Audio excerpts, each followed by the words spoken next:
Okay, thank you. 14 slides, 25 minutes with questions. It'll be pretty quick. These are statistics. Can't do much to make them exciting. There's a little bit of interesting stuff when we start talking about transfers. So, I'm John Curran, President and CEO of ARIN, and this is the ARIN update.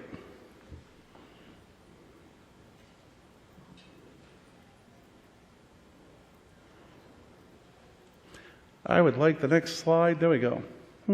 Okay. We still have IPv4 space. People are like, that's a surprise to some people. Someone actually asked me that. Aren't we out? No, we are not yet out. But yes, we're getting there very quickly.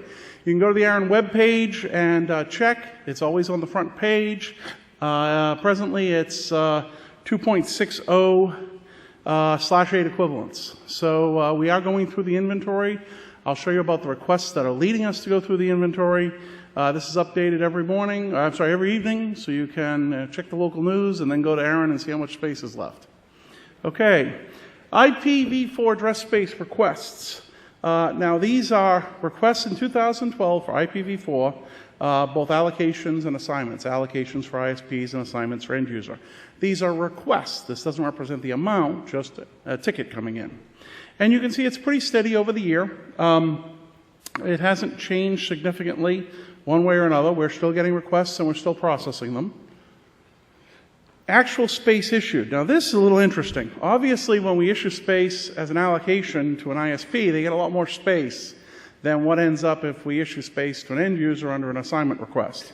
That's why these bars are predominantly dark blue, not light blue.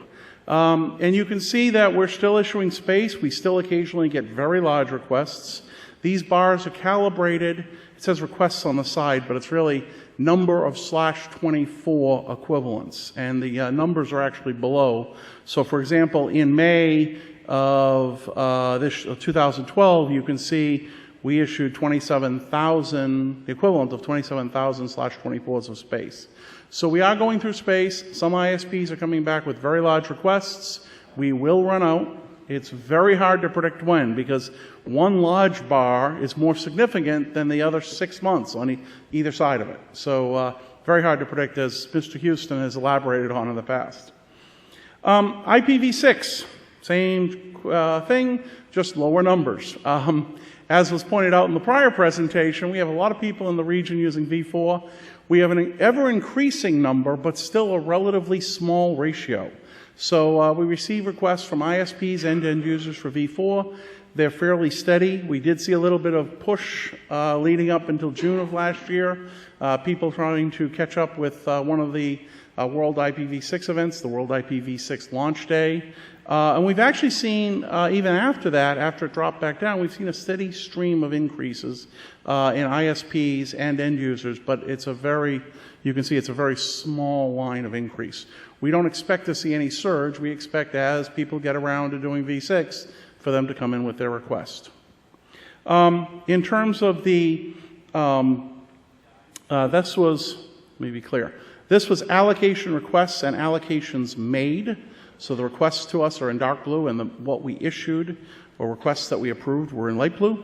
This is the same thing for assignments, end users. And you can see this, as I said, the steady trend. We've seen a little bit of increase in end user requests for v6 after the beginning of this year. And we are issuing more, very slowly increasing. There was a big surge prior to World IPv6 Day. It dropped off, but now it's increasing again.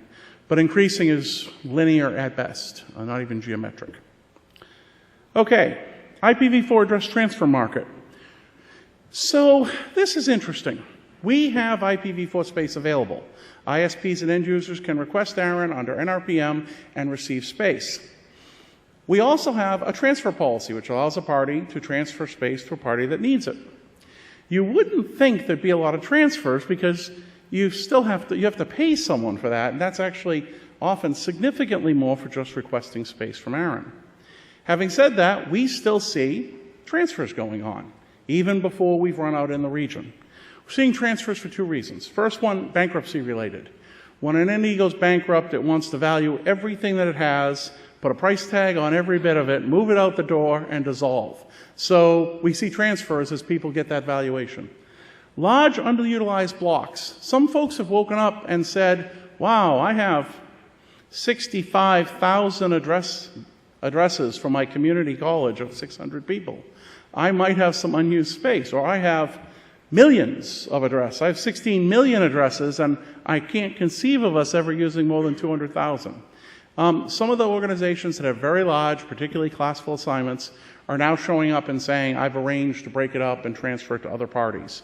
So we are seeing transfers. They're all reported on the ARIN website. I'll actually show them on the screen here. A more recent development is inter-RIR transfers. I'll talk about that. And also ASN transfers. So IPv4, those are all the blocks that have been transferred.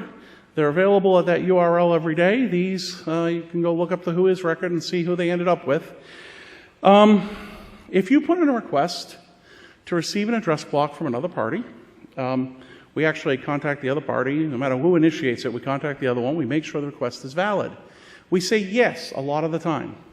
But we say no sometimes. And people get upset when we say no. So I'm going to tell you in advance why we say no. Why do we turn down your request? If you try to transfer address space to a party that isn't actually going to use it, they don't have a need, they're not an end user or operator that can explain under the current policies how they're going to use the address space, then we deny them. I'm very upset. People come to us very upset. They say, John, I'm very upset. I don't understand why. I don't understand what ARIN's role is here. ARIN's role is to enforce the policies that you folks set, and those policies say it goes to parties with need. So you can move around address space, particularly to you folks who are running networks. If you try to move to address space to someplace that isn't, you'll find it doesn't work well. Request to transfer blocks by other than the actual registrant. Yes, we have this. I'm selling him an address block, but it's not mine. Oh, that's cute. That won't work. And sometimes this comes into a number of discussions of what is registered to you and what isn't. Some people do splits, mergers, acquisitions, and don't document all the details, leaving us some number of years later to stare at the asset purchase agreement and go, was the address included or wasn't it? It's not listed. We have a great time with this, gives us something to do, but at the end of the day, we have to make sure that the party that's actually transferring the block is the one that's the correct registrant. If you try to transfer a block and you're not the current registrant, we will first have to get it registered to you, then we can transfer it to someone else. I hope you understand why that makes sense. All of you who own automobiles don't want them transferred by people who don't own them. Same sort of thing. We can't let you transfer an address block until first you make sure it's in your name. Request to transfer block sizes smaller than minimum. Yes, we have had parties attempt to transfer a /32. There's no way under ARIN's policies to get assigned a /32 except for critical infrastructure, which we're not talking about. But people have tried to transfer a IP address, and we end up having to explain to people, doesn't work that way. If you couldn't have gotten assigned, you can't get it transferred.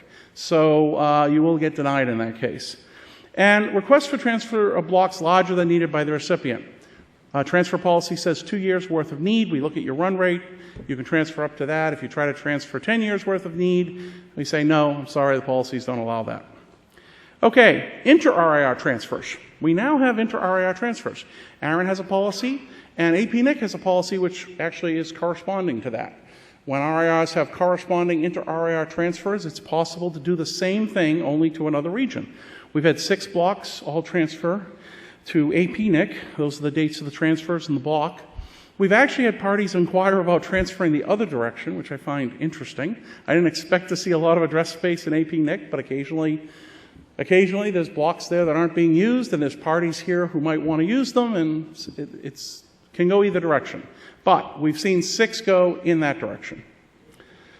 Transfer facilitators. There are people who are good at finding people who need address blocks and are willing to pay for them. There are people good at finding address blocks that are underutilized who are willing to liberate them for money. This is not ARIN's job. The total extent to which we're willing to get involved here is to keep a list of them so we know where they are. We could tag them with RFIDs or biochips, but they didn't stand for that. We have a list of them, though, so we know where they are. They all agree to comply with ARIN's policies. You can get a hold of them. They're on the website. The URL is at the bottom. But you can also, contact them On the website, you have phone numbers and email contact address. Feel free, if you're looking for a matching half of a transfer, to find one of those parties and they can help you out. Upcoming ARIN meetings. ARIN 31 coming up. It's going to be April 21st to 24th. It's in Barbados. Come on down to Barbados and enjoy yourself. Relax. It's all good, man. Hopefully no one will get upset with that. The next meeting we have is going to be even warmer. ARIN 32 in Phoenix, and that will be in October, joint with NANOG as usual. So we have two great meetings coming up. We hope to see you at those meetings. We're also, as you folks realize, doing public policy consultations at NANOG.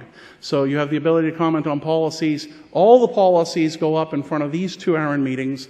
Particular policies are brought by the AC to NANOG at the public policy consultations. So we'll be doing that upcoming in New Orleans, for example. There'll be a policy consultation. We may have some policies. But if you want to talk about all the address policies and all the changes being considered, either come and attend these or participate remotely. That's actually all I have, and I have time for questions. Oh, come on. Questions for John?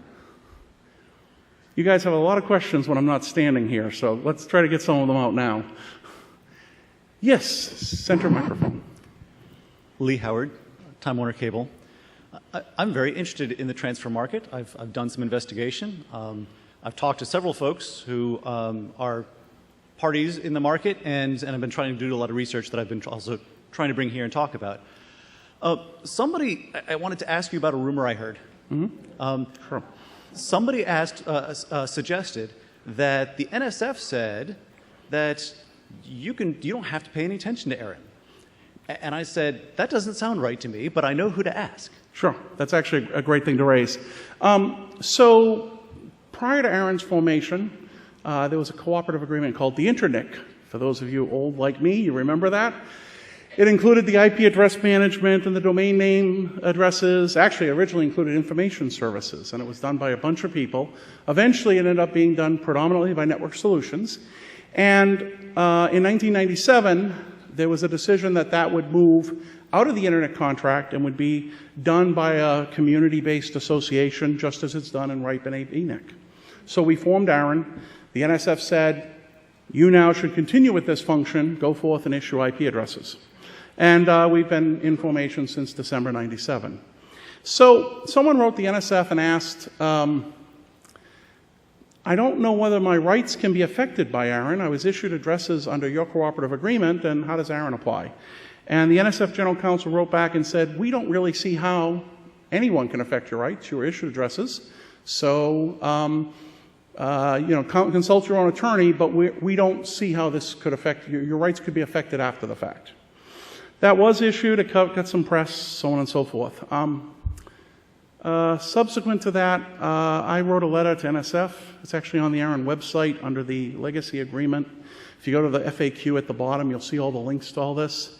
And we pointed out that the statement of work for the Internet contract specifically referenced an RFC 1174, which said everything done under the Internet contract shall be subject to this RFC and subsequent RFCs that might be published from time to time by the IETF.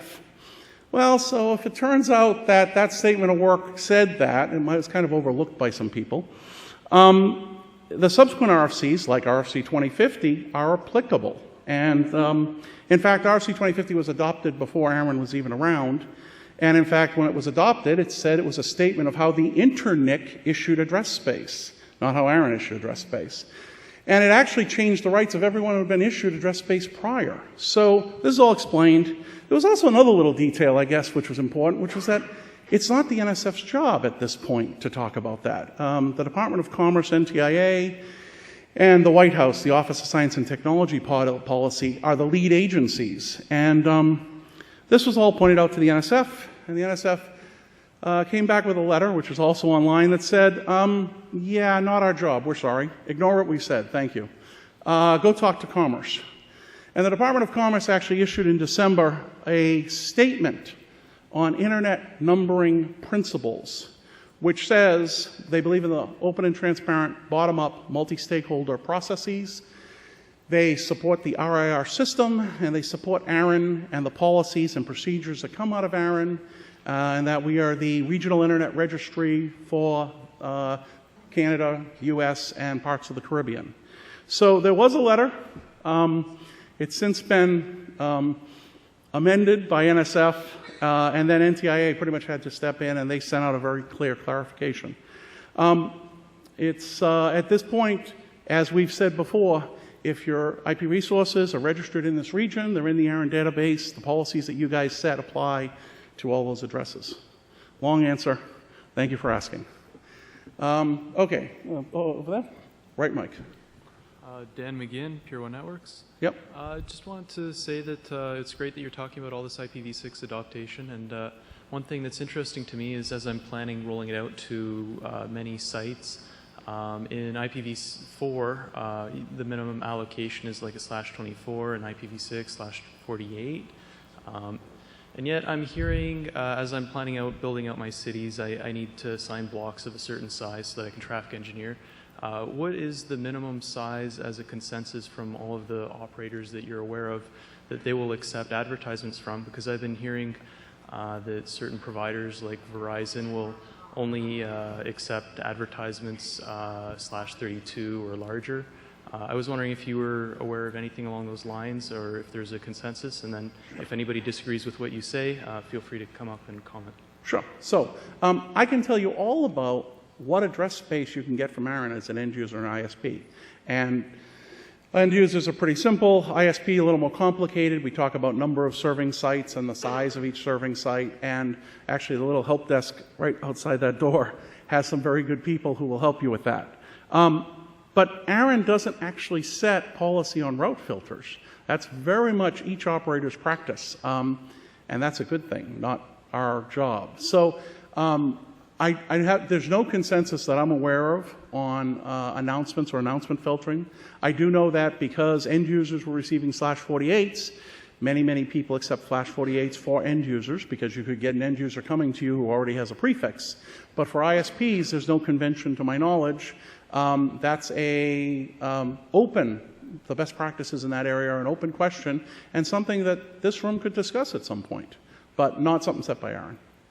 Great. I was sort of leading into that. If anybody wants to say that they have anything that they have a filter that's must be bigger than /48, I'd love to hear from you about your reasoning. Thank you. Senator? Hi, Tony Tauber, Comcast. There's an interest in furthering the deployment of, or population at least, of the RPKI and starting to kick the tires with that whole system and doing some measurement and other things with the data. And apparently the relying party agreement has some legal verbiage that prohibits derivative works, and I don't know if it's FUD or just misunderstanding. So no, it's very real. So let's see what we're talking about here. There is a relying party agreement at ARIN. The relying party agreement says that when you go and get our trust anchor link, which is the key you need to sort of decode our certificate authority, you have to actually click to acknowledge this relying party agreement. And it says you're going to decode the information, you're going to use it, you're going to pay attention to best practices and the RFCs for the RPKI system, but you're not going to share the data with someone else. We since have amended the RPA. The amended RPA says, feel free to share the data for statistical, summary, analysis, and similar purposes, okay? I'm not going to jump on Jeff Houston because he has a slide deck that talks about signed objects, or the Team Cymru, or anyone else. Warren, if you're out there somewhere, okay? We amended the agreement the moment it was brought to our attention that this might get in the way of doing reporting and statistics and summary.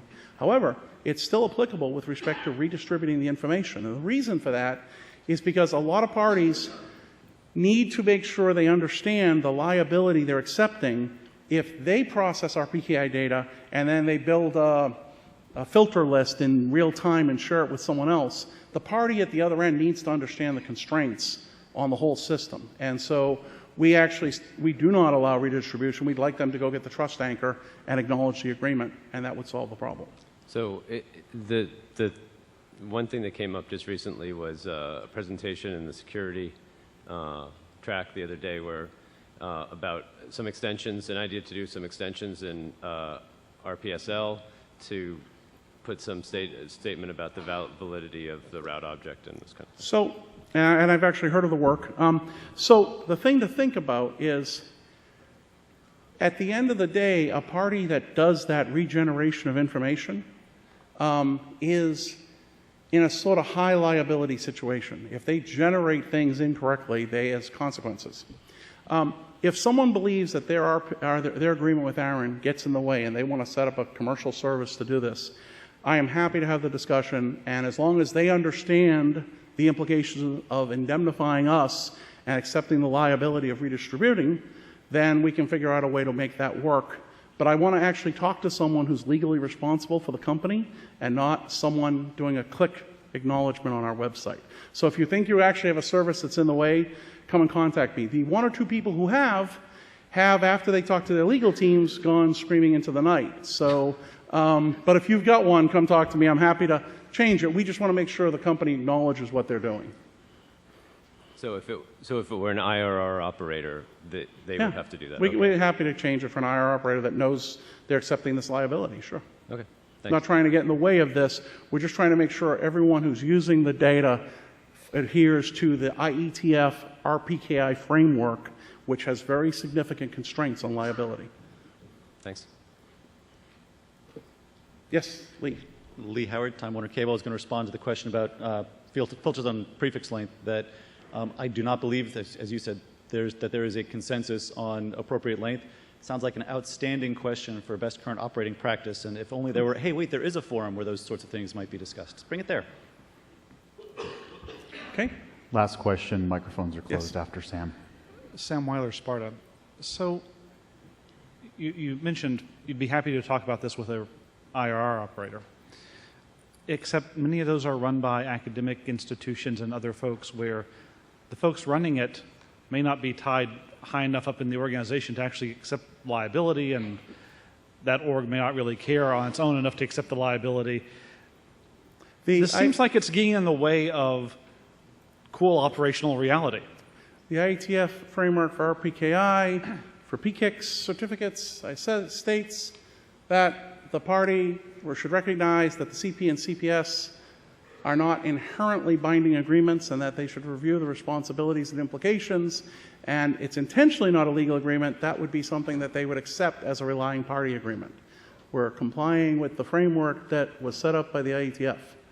Okay? So if someone's actually making use of this data and isn't aware of the risks for their organization, that's actually not what RPKI was set up for, remember? I'd be happy to show you the link if you want. So we could run down a nice little rat hole about this, which I am happy to do because I have a lot of concerns about this particular issue, but I don't think we want to do it right now with everyone here. We will be discussing this further on some of the mailing lists, the ARIN PPML, for example. We might discuss this, so this set of issues can definitely be brought up again, but we do have to move on. Thank you very much, John, and thank you for your useful discussion. Sorry. Thank you, everyone. Oh.